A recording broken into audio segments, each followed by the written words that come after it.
안녕하세요. 오늘은 그림으로 이해하는 일상 속 수학 개념들 이상한 수학책이란 책을 가지고 리뷰를 해볼 건데요.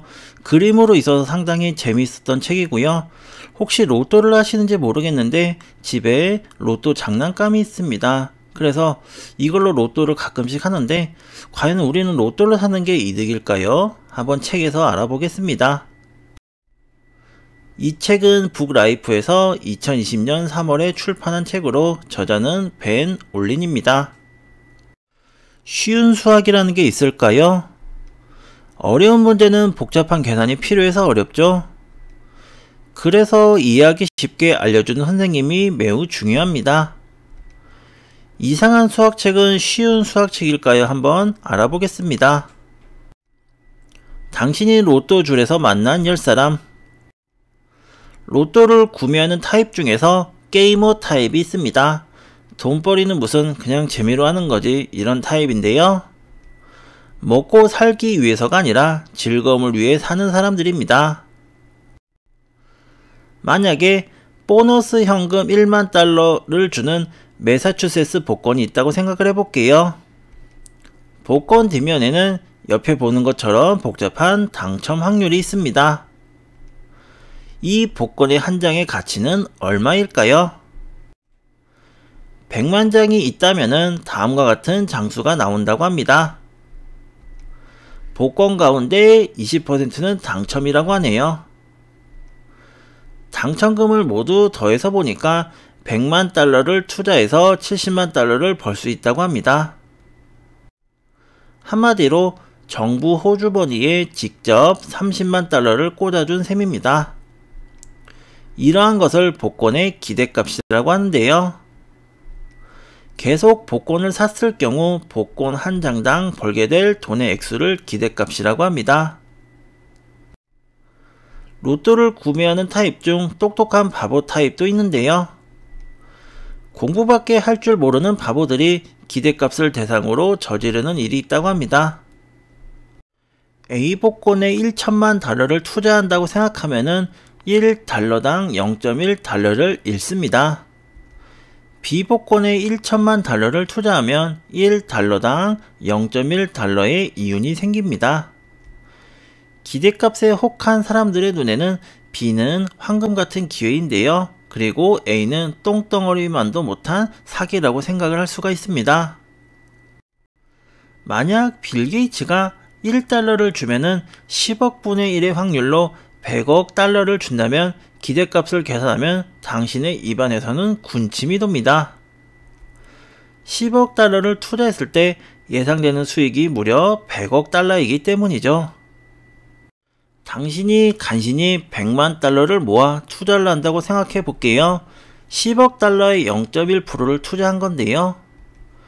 빌 게이츠는 무조건 100만 달러를 더 버는 셈이고 당신은 빈 털터리가 될 확률이 여전히 99.9%나 됩니다. 즉, 당신은 사기를 당한 것이죠. 기대값은 장기적인 평균에 불과합니다. 빌 게이츠가 제안한 도박에서 당신은 그 장기적 수준에 도달하기 훨씬 전에 이미 돈을 탕진하고 말겠죠. 원의 넓이에서 파이가 의미하는 바는 무엇일까요? 이 책에서 저에게 가장 충격적으로 다가오는 부분인데요. 원의 넓이를 구하는 방법은 몇 가지가 있는데요. 직사각형으로 만들어서 구하는 방법이 있습니다. 이렇게 원을 삼각형으로 잘게 쪼갠 다음에 이어 붙여서 직사각형을 만들면은 원주의 길이와 높이가 반지름이 되면서 파이 r의 제곱이 되는 방법도 있고요. 그렇지만은 어렵게 적분을 이용해서 원의 방정식으로 구하는 방법도 있는데요. 이거 같은 경우는 이제 원의 방정식이랑 이런 적분의 성질을 알아야지 풀 수가 있겠죠. 그래서 이런 거는 이제 고등학교 과정에서 배우는 것이고요. 그런데 이제 원의 넓이 공식이 기억이 나시나요?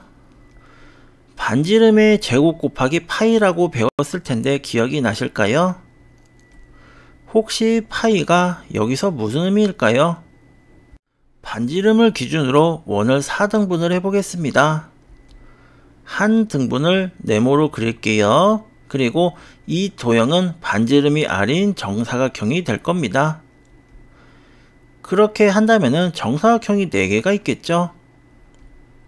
그래서 y는 파이 r의 제곱에서 r의 제곱은 정사각형 1개의 넓이라는 것을 알 수가 있는데요.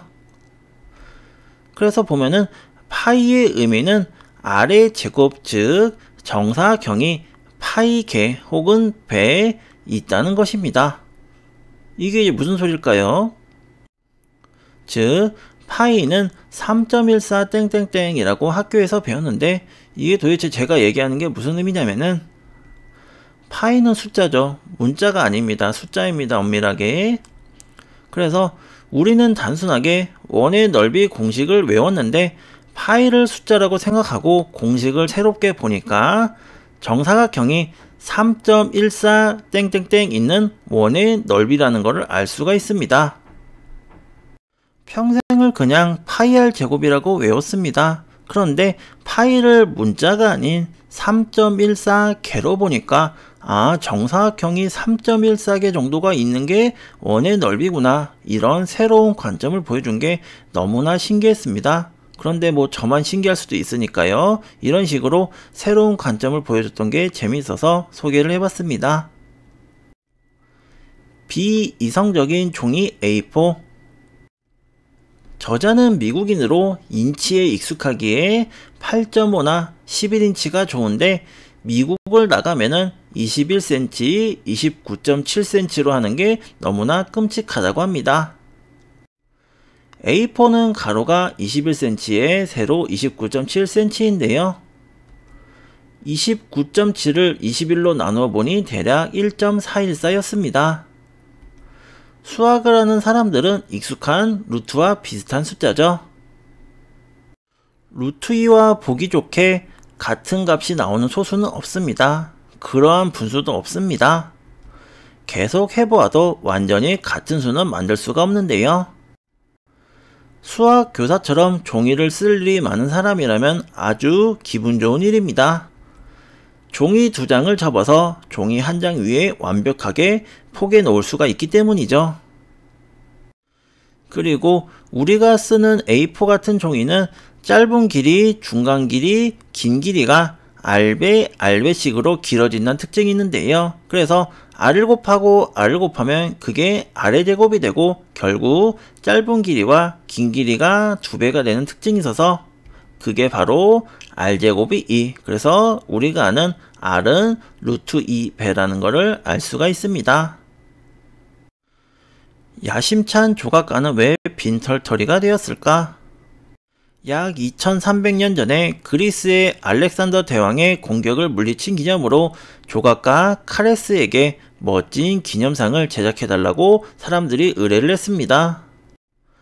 원래 15m짜리 청동상을 만들 계획이었는데 의뢰자들은 키를 2배로 더 크게 만들어서 달라고 했는데요. 조각가 카레스는 가격을 2배 달라고 하고 청동상을 제작을 시작하였습니다. 조각가 카레스는 제작이 진행되자 자금이 바닥나고 있음을 알아차렸고 예산을 훨씬 초과한 것을 알았습니다. 카레스는 파산에 벗어나기 위해 자살을 선택하는 바람에 걸작의 완성을 보지도 못하고 죽었다고 하는데요. 차마 가격을 올려야겠다는 얘기를 못 꺼냈을 겁니다.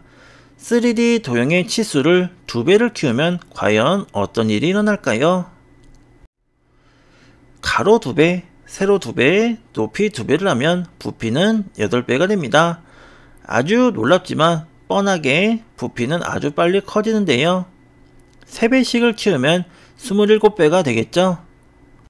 변의 길이를 10배 늘리면 무려 1000배나 커지는데요. 길이를 R배로 늘어나면은 부피가 R3제곱배가 된다는 걸 알 수가 있습니다. 카레스가 1차원적 작품을 만들었다면 가격 책정은 잘 맞았습니다. 2차원 작품을 만들었다면 견적이 너무 낮긴 하지만 그래도 충격이 덜했을 겁니다. 카레스는 불행히도 3차원 작품을 맡았고 조각상의 높이를 2배로 하면 거기에 들어가는 청동의 양은 8배가 됩니다.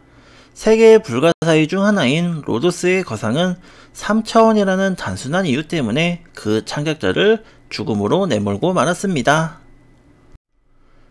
이 책은 수학을 정말 쉽게 설명한 최고의 책이라고 생각을 합니다. 수식이 정말로 없고요. 수식이 없어도 이렇게 생각할 수 있다는 걸 보여준 책이었습니다. 아이부터 학생, 선생님들도 꼭 읽어보면 좋을 것 같고요. 그림으로 설명을 해줘서 너무나 쉽게 볼 수 있는 좋은 책이었습니다. 혹시라도 수학이 알고 싶으시면 유튜브에서 수학이 알고 싶다를 검색하시면 제 개인 채널도 있으니까요. 한번 방문해 주시면 좋을 것 같습니다. 매번 시청해 주셔서 감사합니다.